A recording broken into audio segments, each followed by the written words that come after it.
আসসালামু আলাইকুম ওয়া রাহমাতুল্লাহি ওয়া বারাকাতুহু। প্রিয় দর্শক, সবাই কেমন আছেন? আশা করছি সবাই অনেক অনেক ভালো আছেন। আলহামদুলিল্লাহ, আল্লাহর রহমতে অনেক ভালো আছি। দর্শক, আজকে আপনাদের সামনে প্রতিদিনের ন্যায় আপনাদের সামনে আমি যে বিষয় নিয়ে আলোচনা করার নিয়ত করেছি, এবার মওদুদি মতবাদ। তো মওদুদি জামাতের শুরু, তো সে বিষয় নিয়ে সেই ধারাবাহিকতায় আপনাদের সামনে আমি আলোচনা করব। আজকে আমার আলোচ্য বিষয় হলো ফিতনায়ে মুতাজিলা। ফিতনায়ে মুতাজিলা সম্পর্কে আপনাদের সামনে আমি আলোচনা করার চেষ্টা করবো ইনশাআল্লাহ তাআলা। তো আলোচনা খুবই সংক্ষিপ্ত হবে। তো আলোচনা শুরু করার আগে সকলের কাছে অনুরোধ জানাচ্ছি, সকলে অবশ্যই চ্যানেলটি সাবস্ক্রাইব করে দিবেন এবং ভিডিওটিতে একটা লাইক করে দিবেন, কমেন্টে আপনার মূল্যবান মতামত জানাবেন। তো ফিতনায়ে মুতাজিলা হিজরি 2য় শতকে আব্বাসীয় খলিফা আবু জাফর মানসুরের জামানায় মুসলিম জাহানে মুতাজিলা নামক আর একটি ইফরাতপন্থী বাতিল ফিকরার উদ্ভব হয়। এই বাতিল ফিরকার প্রতিষ্ঠাতা হইলেন ওয়াসিল ইবনে আতা। আব্বাসীয় খলিফা মামুনের জামানায় এই ফিরকার প্রাদুর্ভাব এতই বৃদ্ধিপ্রাপ্ত হয় যে তাহাদের ভ্রান্ত মতবাদ কবুল করিতে অস্বীকার করায় আহলে সুন্নাত ওয়াল জামাতের অসংখ্য মুসলমান ও উলামায়ে কিরামকে দারুণ নির্যাতন ভোগ করিতে হয়।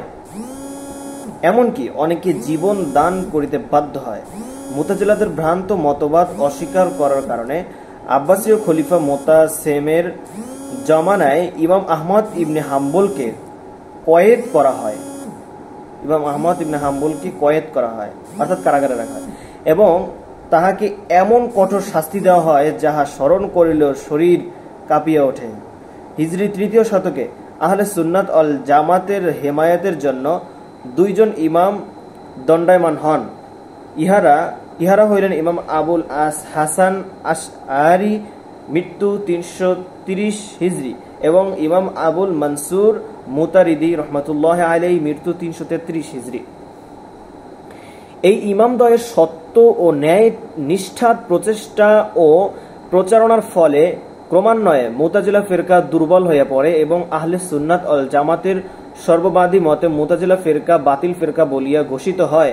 ফলে খোদার ফজলে কিছুদিনের মধ্যেই এই বাতিল ফিরকা নিশ্চিহ্ন হইয়া যায়। আহলে সুন্নাত ওয়াল জামাতের খেলাফ মুতাজিলাদের বাতিল আকীদা সমূহ নিম্নে প্রদত্ত হইল। আহলে সুন্নাত ওয়াল জামাতের আকীদা এবং মুতাজিলাদের বাতিল আকীদা আপনাদের সামনে আমি এখন পেশ করব। 1 নম্বর, পরকালে মুমিনগণ আল্লাহ তাআলা দিদার লাভ করিবে। এটা হলো আহলুস সুন্নাত ওয়াল জামাতের আকীদা।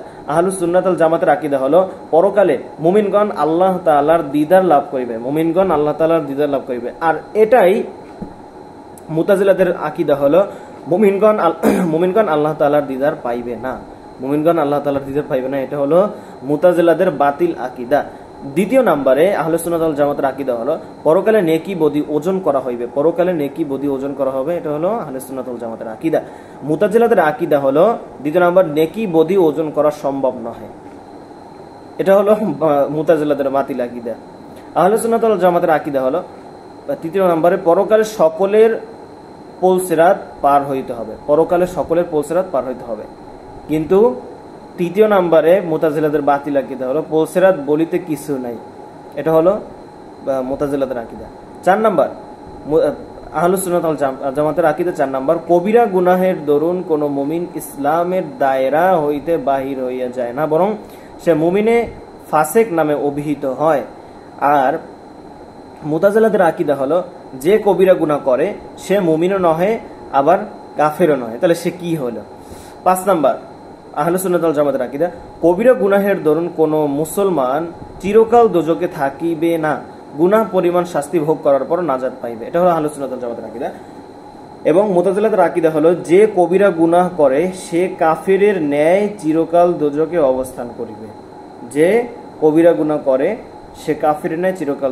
অবস্থান করিবে। এটা হলো মুতাজিলাদের বাতিল আকীদা। 6 নম্বর আহলে সুন্নাত ওয়াল জামাতের আকীদা, আম্বিয়ায়ে কিরাম ও আউলিয়ায়ে এজাম কিয়ামতে গুনাহগারদের শাফায়াত করিবার অধিকার হইবেন। এবং মুতাজিলাদের আকীদা হলো কেহ কাহারও জন্য শাফায়াত করিতে পারিবে না। নাউজুবিল্লাহ। 7 নম্বর আউলিয়াদের কারামত সত্য ও হক। এটা হলো আহলুস সুন্নাত ওয়াল জামাতের আকীদা। আর মুতাজিলাদের আকীদা হলো কারামাত বলিতে কিছু নাই। কারামাত বলিতে কিছুই না, এরা পাগল হয়ে গেছে। দর্শক, এতক্ষণ আপনাদের সামনে আমি আলোচনা করাম মুতাজিলাদের বাতিল আকীদা, এই বিষয়ে আপনাদের সামনে আমি আলোচনা করেছি। যারা এতক্ষণ দেখেছেন সকলকে আমার পক্ষ থেকে অসংখ্য ধন্যবাদ। ভয়েস অফ দিন 24 এবং কেবি মিডিয়া 36 এই দুটো চ্যানেলের পক্ষ থেকে সকলকে অসংখ্য ধন্যবাদ। সকলে অবশ্যই চ্যানেল দুটো সাবস্ক্রাইব করে দিবেন এবং আমার পাশেই থাকবেন ইনশাআল্লাহ। সুন্দর সুন্দর ভিডিও পেতে, সঠিক তথ্য পেতে অবশ্যই চ্যানেলটি সাবস্ক্রাইব করে দিবেন এবং বেল আইকনটি বাজিয়ে দিবেন। আসসালামু আলাইকুম ওয়া রাহমাতুল্লাহি ওয়া বারাকাতুহু।